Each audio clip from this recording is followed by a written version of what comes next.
Hello everyone, it's Amy, and I am here to do a video response for Sonya Stepto.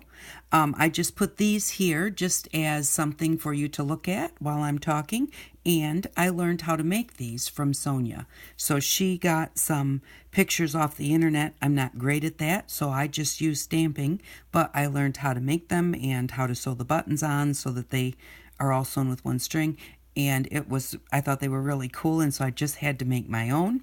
And so if you go to her channel, you can learn how to make these button cards. I think they're very cool. But Sonya just has a lot of great videos out there. And she does a lot of things like I do. We do things alike, I should say.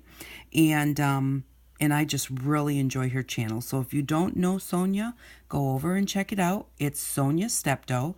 And I will put a link below to her video for her subbie giveaway.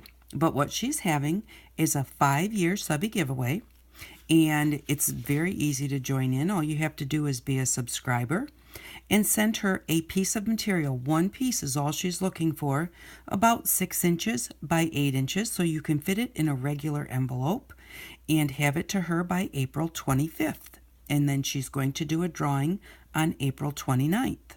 And so she does also ask that you put your name and address inside of the envelope so that she has them, and any information about you that you might want to put on there.